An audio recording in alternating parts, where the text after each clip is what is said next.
السلام علیکم ورحمۃ اللہ وبرکاتہ۔ استقبال ہے آپ کا محمد افضل آفیشیل یوٹیوب چینل پر۔ ناظرین کرام، وقف ایکٹ آئینی ہے یا غیر آئینی؟ سپریم کورٹ 15 ستمبر کو یعنی آج سنائے گا عبوری فیصلہ۔ سپریم کورٹ کا یہ فیصلہ 4 ماہ قبل 22 مئی کو 3 روزہ سماعت کے بعد محفوظ رکھا گیا تھا۔ چیف جسٹس بی آر گوئی کی سربراہی والے بینچ نے تمام فریقین کے دلائل سننے کے بعد یہ قدم اٹھایا تھا۔ پیر کے روز آنے والا عبوری حکم 3 بڑے قانونی اور عملی مسائل پر مرکوز ہوگا جو سماعت کے دوران اٹھائے گئے تھے۔ پہلا مسئلہ، سپریم کورٹ یہ طے کرے گا کہ کیا وہ جائیدادیں جنہیں کسی عدالت نے استعمال یا رسمی دستاویز کی بنیاد پر پہلے ہی وقف قرار دے دیا ہے، انہیں مقدمے کے حتمی فیصلے تک ڈی نوٹیفائی کیا جا سکتا ہے یا نہیں۔ عدالت اس بات کو واضح کرے گی کہ کیا حتمی فیصلے سے قبل ایسی کارروائی کی گنجائش ہے۔ دوسرا مسئلہ، ترمیم شدہ دفعات کے تحت اگر کلیکٹر یہ تحقیق کر رہا ہے کہ کوئی جائیداد وقف ہے یا سرکاری زمین، تو تحقیقات جاری رہنے کے دوران اس جائیداد کو وقف اراضی نہیں مانا جائے گا۔ سپریم کورٹ یہ فیصلہ کرے گا کہ کیا مقدمے کی سماعت مکمل ہونے تک یہ ترمیمی ضابطہ نافذ العمل رہے یا نہیں۔ تیسرا مسئلہ، یہ معاملہ وقف بورڈ اور مرکزی وقف کونسل کی تشکیل سے متعلق ہے۔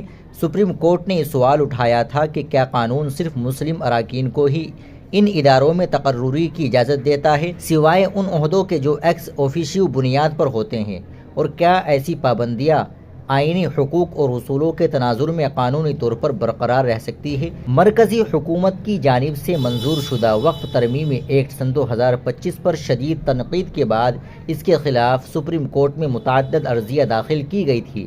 ان میں سے صرف 5 عرضیوں کو عدالت عظمیٰ نے سماعت کے لیے قبول کیا ہے اور ستمبر کے آخر تک اس ضمن میں فیصلہ متوقع ہے۔ عرضی گزار پر امید ہے کہ فیصلہ ان کے حق میں آئے گا۔ سماعت کے لیے منظور شدہ درخواست گزاروں میں جمعیت علماء ہند کے صدر مولانا ارشد مدنی، آل انڈیا مسلم پرسنل لا بورڈ کے جنرل سیکریٹری مولانا محمد فضل الرحیم، منی پور نیشنل پیپلز پارٹی کے MLA شیخ نور الحسن، آل انڈیا مجلس اتحاد المسلمین کے صدر اور رکن پارلیمنٹ اسد الدین اویسی اور ممبئی کے سماجی کارکن محمد جمیل مرچنٹ شامل ہیں۔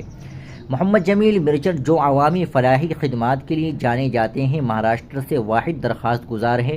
وہ 2 مساجد کے ذمہ دار بھی ہیں اور ماضی میں BJP لیڈر نتیش رانے کی نفرت انگیز تقریر اور رام گیری مہاراج کی جانب سے پیغمبر اسلام صلی اللہ علیہ وسلم کے بارے میں توہین آمیز تبصرے کے خلاف بھی درخواست دائر کر چکے ہیں۔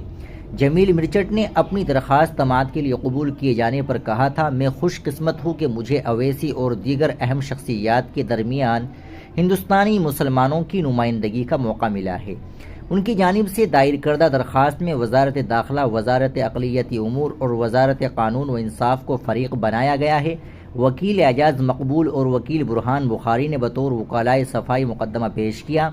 درخواست میں مطالبہ کیا گیا ہے کہ وقف ترمیمی ایکٹ سن 2025 کی دفعات کو غیر آئینی قرار دیا جائے یا پھر عدالت ایسے احکامات جاری کرے جو حالات کے مطابق مناسب ہو۔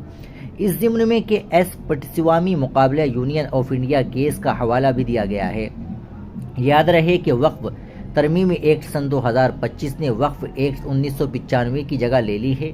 نئے ایکٹ کے تحت وقف بورڈ میں غیر مسلم افراد کی نمائندگی لازمی قرار دی گئی ہے۔ اس کے علاوہ سرکاری جائیدادوں کو وقف کے زمرے میں سے خارج کرنے اور وقف جائیداد کے تعین و انکوائری کے اختیارات مرکزی حکومت کو منتقل کر دیے گئے ہیں۔